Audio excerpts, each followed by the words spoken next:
Vigilance. All of you have heard of Bill Gates going away for 15 days. He goes every year. I don't know if he does it now, but he's going away 15 days into, almost oblivion. He's going to his own place, secluded place, going to the jungle, locking himself up. He used to visualize what to do. And every time he came back, he brought something new. He never used to communicate to anybody in those 15 days. When he came back, everybody will wait. Okay, Bill Gates has come back. Now what's he going to do? What's he going to say? Because they know this guy is going to come back with some idea. He's going to come with something. You have to practice the art. Why I'm telling you, friends, this is because each one of us is stuck every day in our day-to-day rigmarole, day-to-day routines, and you're more worried about deliveries, you're worried about payments, you're worried about supplier not meeting. You are so stuck in your everyday challenges that you really don't get enough time to live your dream mentally over and over again. It becomes a firefighting exercise. And thus far the government was making sure that you are kept on your toes. You need licenses, you need changes, you need filings. The government made sure that every businessman is only complying. He has no time to do anything else. He has no time to do anything else, except the people who used to lobby at the Delhi level. So visualize your success and then take action. Don't try to act first and then visualize. Some of us may be doing it the other way around. So visualize your success. Believe me, forget about everything else that happens between now and 6 o'clock or 9 o'clock in the evening. Don't even need it. If only you can only remember every day to strengthen your picture over and over. You must strengthen your picture very strong in your mind. Very, very strong in your mind. All high achievers do that. Focus. When you visualize, focus. I'm not saying that you should do monotasking, which is also called unitasking these days. They switch between words, monotasking, unitasking. I'm not saying that you should do unitasking or monotasking through the day. It's impossible these days. But when you visualize, you must focus. Not everybody is able to focus. Not everybody is able to do it. They say meditation helps. If I can just make sure that whoever speaks there, keep a glass of water. Very good. Amre, keep a glass of water. Get one of the guys inside.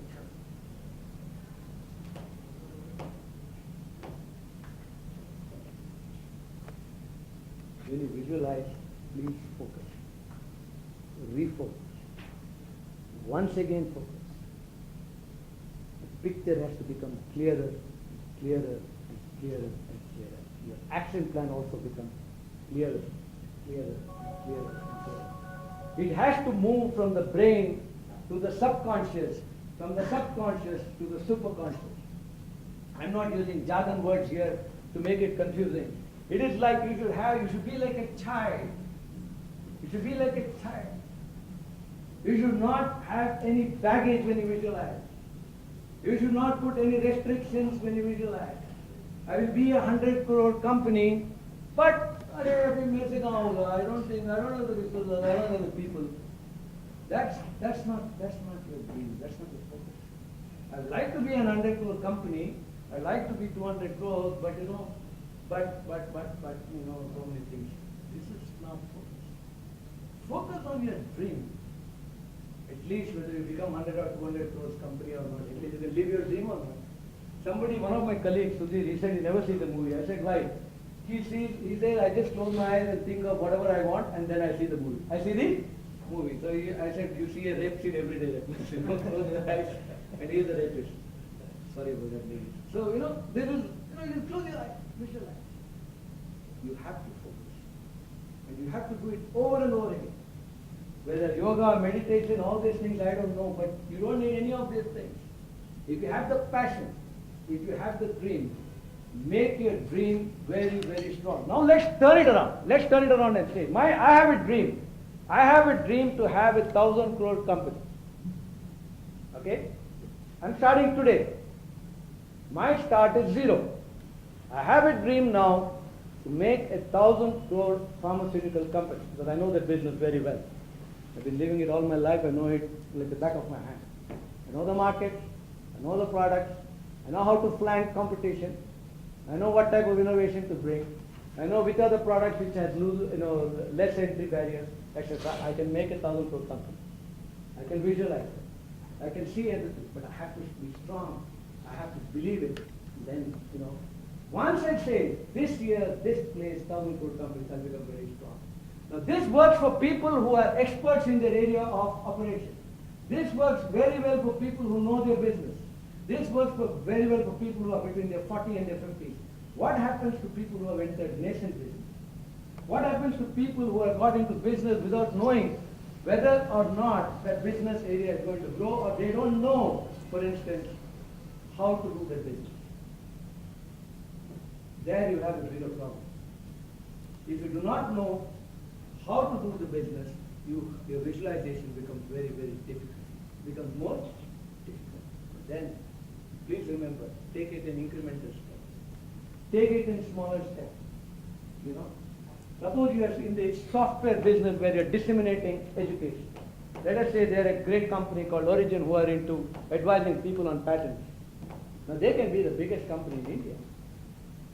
They have to believe in it, think about it, they have to structure it, and they have to go after it.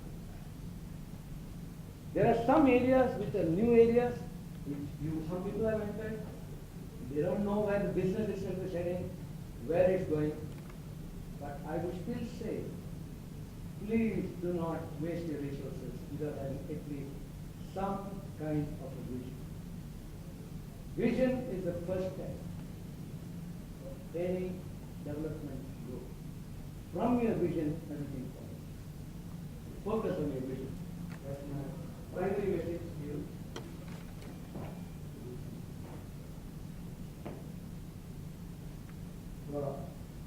Okay.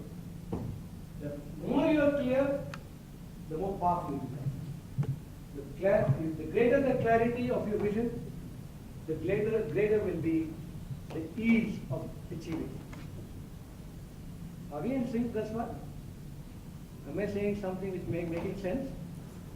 Now you have to make a quick analysis of yourself, because this is a workshop. This is not some nice sermon. Okay? I mean, Pushpa, you have to say this.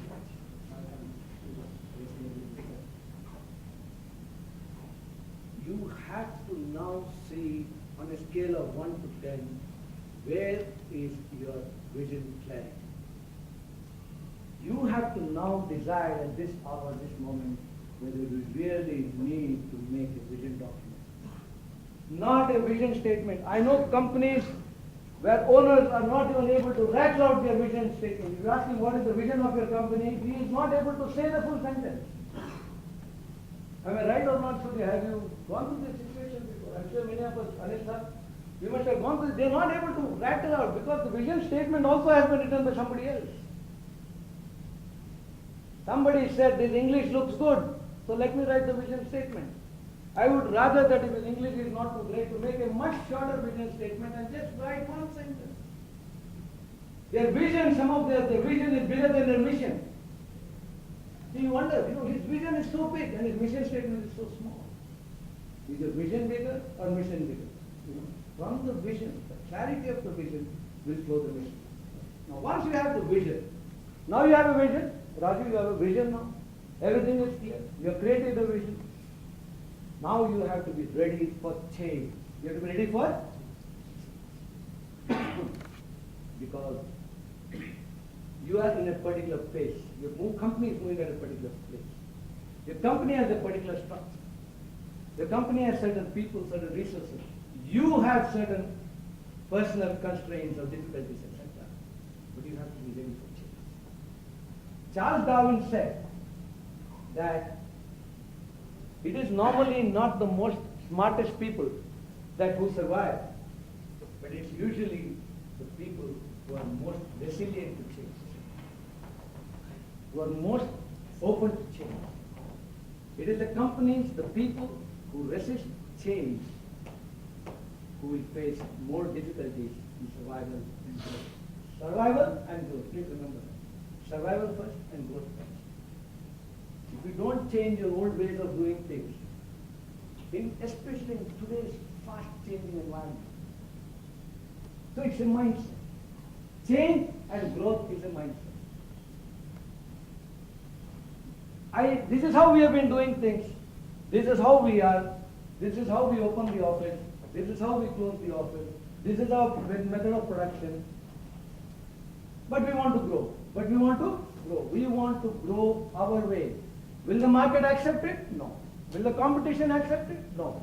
Will your people accept it? No. Eventually all the good guys will go away and you get stuck with dead woods, and you get stuck with people who are in their comfort zone, who all like to do things in this standard way because the whole company is resistant to change. This is a big issue. Change is important. Beware. I always come to that.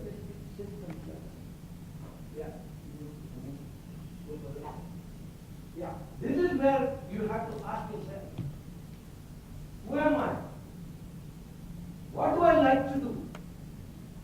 Whom do I do it for? These are lines which you find in my book. How does it get others what they need? And whether it transforms their lives? These are questions you have to ask. Remember, you are the leader. You are the torchbearer. You are the owner. Many of the times you are the major stakeholder. We are talking about small, medium companies. These questions you have to ask yourself. Give answers for them. Make sure you know the answers for each of these questions. It's only then, possibly, that you can make progress. Because you want to make a difference. You want to give others what they need. It is not always, because your need of what do I want, who am I, what am I looking for, has already been addressed. It has to be done through others. Now let's see, how does this answer questions? What do others need? What do others need? Who are the people we're talking about? We're talking about your partners. We're talking about your suppliers. We're talking about your environment in terms of your people, your organization, your employees. Most importantly, your customers. Repeatedly you're asking, what do they need? The more you answer these questions, the more you're ready for change. There was this famous saying about Henry Ford saying, you can have any color as long as it is, you can have a car of any color as long as it is black.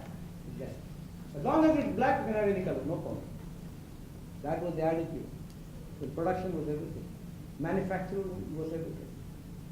And they decided what to do. There was no choice.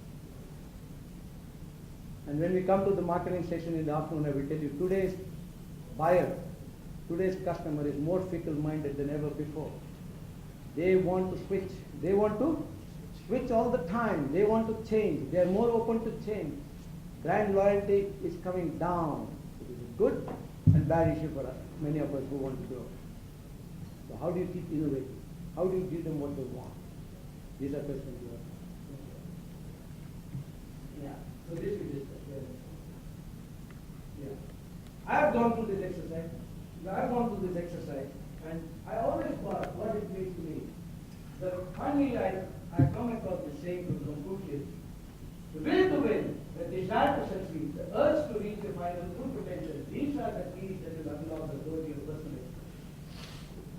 I could not put it in better words, so I just copied what he said. Just repeat it. The will to win. There has to be a strong will to win. You can only win if you have a vision. You can only pursue something that you dream for.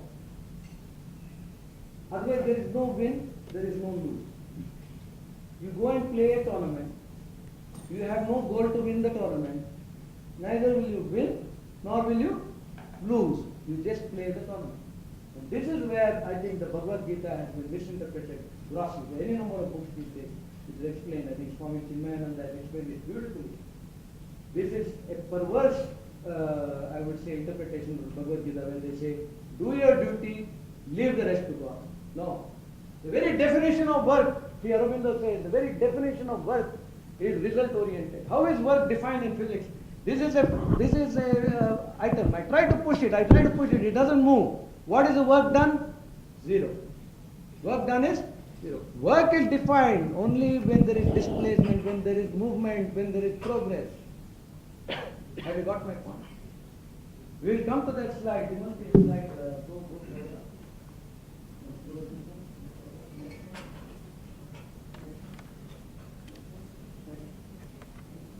Yeah. Don't focus on the results. What it says is don't focus on the goal. Don't say only focus on the goal. You should focus on the action. Have you got my point? Focus on the process. Focus on the action. I want to grow, I want to do something, 100 crores, 100 crores, 100 crores. That's okay as a vision, but your focus should be on the activity. Focus should be on the everyday activity. I'm not sure if you read 48 Laws of Power by Robert Greene. 48 Laws of Power, he says, and then also you can see on YouTube, Robert Greene is his name. Robert Greene says, I know it is not glamorous, and I am a strong believer of this theory also. He says it's not glamorous if I say this, but I can tell you, ultimately it is the work that you do that brings you glory, that brings you success, that brings you everything you want in your life, and that gives you power. What gives you power is the physical work that you do. It is not your intelligence. It is not your great ideas. What is it that you actually do? The process. That is most important. That is what gives you success. That's what gives you success. Very unglamorous, looks very, very mundane and plain, and looks very, uninspiring when somebody says, work is for the, we come from a class where we say, work is for the ordinary, work is for the unintelligent, work is for the people who listen. I am the boss, I am super smart, I am so intelligent. You want me to work? You actually want to work. And why will I run a company if I want to work? Why will I own a company if I want to work? Doesn't work. Big companies don't work. You can take your Munjal, you can take your, some of these great guys. I don't want to mention Narayan Murthy or Ajit Premji in this forum because, there's so many things, but you can look at any of the successful people even in India. They are the guys who still put 16, 18 hours a day. They are the guys, we can take inspiration from our Prime Minister. I have no shame in saying that. If you want change, you have to put in the action. Modi is not respected for his political statements, whatever respect he gets from whoever. There could be controversies in this group. But he is respected for one thing. People know the guy puts effort. The guy puts, his leadership is already there. It's already a given. Am I right in this context? Can there be any confusion about him not doing? And I can tell you, I honestly tell you, and I have no shame in admitting, I can tell you, he inspired me after his campaign. Because I was zigzagging, I was traveling, I was actually saying, man, do I really deserve this? I got parents who are old in Manipal. I go for buses at night. I have to take 2 seats in the sleeper bus. I have to go there 2 days a week. I come back by bus, and then I have to get into work. Then I have to speak, and then I have to invest. Then I have to meet people. Then I have to get into Bangalore traffic. Then I have to fly to the US. Then I have to come back. Then I go to Southeast Asia. And then I have to suddenly run to Barcelona. And then I have to do the international business. I said, do I really bloody deserve this? And what for? But I tell you, he changed my mind. Because he's older than me. He's much older. He doesn't have to do it. He didn't have to do it. He didn't have to do it. He did what no other leader in the history of mankind has done by his helicopter trips, etc. In Itawa, when he would go in Lakhimpur Kheri, he would give those speeches at 46 degrees temperature in the open, in the blazing heat. Man, if you are not moved by that, not many things can move you as an inspiration. I'm not saying you have to follow it as an inspiration. Human potential is unlimited. And this is where you should focus not on the goal. The more you focus on the goal, the more you will fail. Please mark my words. I'm reiterating it. The more you focus on the goal, the more you will fail. The more you will focus on the activity, more you will focus on the action and the steps that you are taking into the details. The fun is in the details. The magic is in the details. The systematically do this, you will succeed. Next slide. Leaders, some of us have, a good analytical mind because of orientation. Some of us have very good emotional intelligence. You will need both. To be great leaders, you need both. Some of us may not be good people, may not have good people, we may not empathize. We don't mean no harm. We don't mean no harm to them. We don't mean to, not to be friendly with our people, with our customers, etc. Just the way we are made. Just the way that we are made. Growing companies in the future. And this is again a contradiction to what you believe. This is a contradiction to what is being told. This is a contradiction to what is happening in the environment where everybody says today it is a gadget economy. Today man need not talk to man. Everything happens to the pen. The need to talk to man is greater than ever. The benefit of talking to man will be higher than ever. What has multiplied is not the communication. What has multiplied is the channels of communication. You're able to reach more people. You're able to communicate to more people. So imagine you were talking, I was just talking to 40 people. There's a certain impact. Imagine I was on a webinar now, where there are 1,000 people registered for this webinar. My responsibility becomes more to 1,000 people, not just 1, 2, 3, 40 people. Are you able to understand the impact? Today you make a mistake, you do a bad product, you do something, it's public information. In the past, it was very, very private information.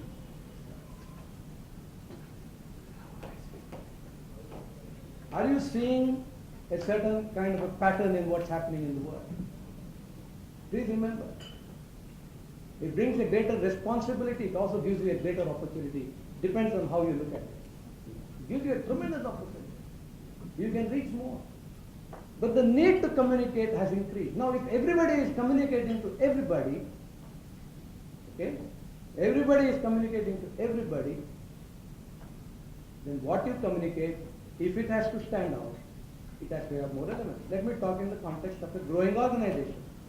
Previously, your guy, your manager, when I was younger, knew very little. A lot of gyan was what we imparted to in our training sessions, etc. A lot of gyan was what we gave to people.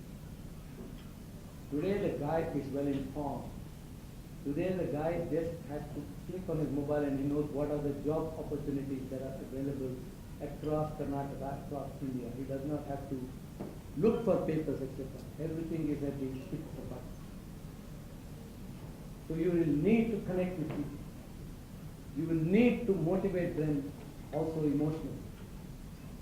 Sometimes we wonder why these software companies are spending all this money and all this, what do you call that? Evening parties. Yesterday also there was a big do here. Some software company having a lot of music, DJ, dance, this, that, etc. You will need to do it in your own way in your company. Somebody may say, I don't do any dance, disco, etc. No problem. You need to create some kind of a togetherness with them. You need to emotionally connect with your customers. Previously, we give a product, it's useful for the customer, thank you very much. Can you, anybody name one or two companies where you think they made an effort to connect with their customers? Emotionally connect. What I can think of, and they should put it in all examples of all seminars, Apple created an emotional connection. I just said 2 sentences to my friend RamjayGuru the other day about Apple. He gave me a big sermon for 5 minutes of why Apple is a different company. He doesn't own shares in Apple. So you own shares in Apple? You own shares? Some. Yeah, some company. The emotionally connected, they created something different. We talked about things in the afternoon. You have to emotionally connect also with your customer.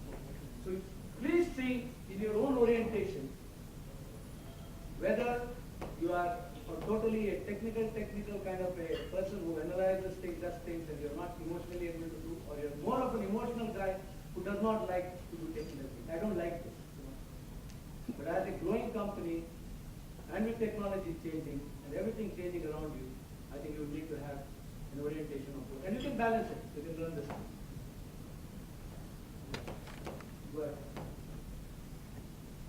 also know your team leaders. Now this is a big problem for growing companies. I have this guy who's working with me 20 years. I have this guy who's working with me 24 years. I have this guy who's working with me 18 years. I have this lady who's been very loyal to me. She's been my secretary for 20 years. Fantastic. Excellent. Growing companies, small companies, have this thing. He's a good guy. I have this, I'm very, yes. You should always ask whether your leader is a leader or is a listener. What I mean is, many of us are good at reading things. Many of us are good at listening. Sometimes you tell a guy, I told you to do this. I told you twice. I told you 3 times. What's going to happen? Well, you're not going to listen to me. What's the problem? The guy doesn't listen. The guy is a poor listener. The guy is a poor listener. This guy wants things in writing. Wants things in? You give him 2 lines in writing, he will understand. There are others, you give them a full document of what has to be done, this is your action plan, and you don't tell him anything, you are finished. So the guy can't read. There are presidents of the United States of America, they made a survey of so many presidents. Some of them, Johnson had a different orientation. Obama